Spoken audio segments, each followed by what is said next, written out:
Hi, I'm Miss Antar and I run the PALCS Near Space Balloon Project. It was a project started about 5 years ago with Alan Hutto and me. Essentially, our aim is to be the first cyber school, in fact the only school in Pennsylvania to make it to near space. This year, with the help of certain teachers from PALCS and the New Jersey Battle Crew Amateur Radio Club, we were able to do a fourth launch. Essentially, the crew is the reason we're able to redo this each year. They're the reason we're able to track and chase down the balloon and recover it.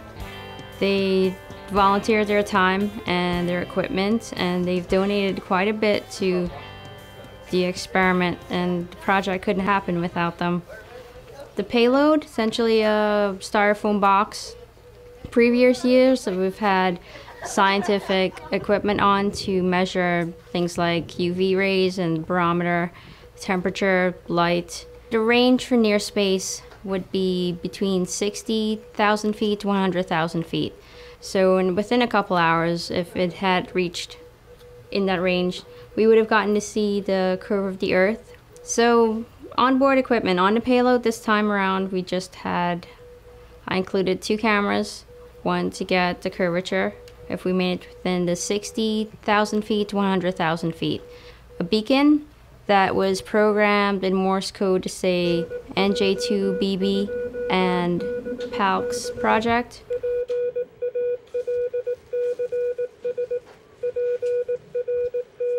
Which sent that signal back to our ham radio crew that could pick up its Morse code signal and get latitude and longitude.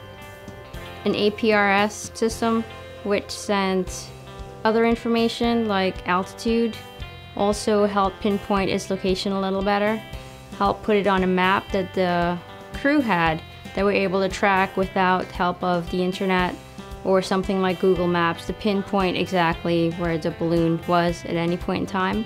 And to keep it warm, I included as many heat packs as I could.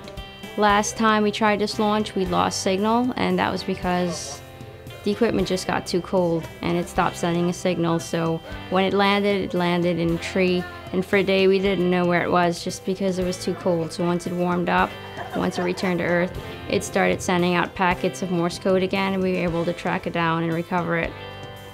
Ed, part of the recovery crew from the Jersey Battleship Club, every year makes some of his own equipment to add to the payload so that we could track it better. This year, he included a covering for the beacon, something to keep it warmer. It's about the size of a stamp with 2 wires coming out of it essentially, and when it's plugged in, it gives out Morse code packets. So Ed was kind enough to turn those wires extend it into a vertical antenna, which essentially is just putting straws on the end.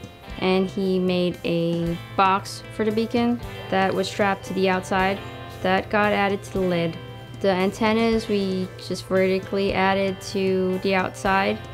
So Ed made the makeshift antenna out of measuring tape because it's metal and flexible, so that on impact, if it hit anything, it wouldn't damage anything or anyone, and it would still be able to broadcast. So we need that flexibility with something like tape measure material, because once it lands, we needed to keep transmitting its location so we can safely recover it. And that flexibility that allows the antenna to bend and not disrupt its signal.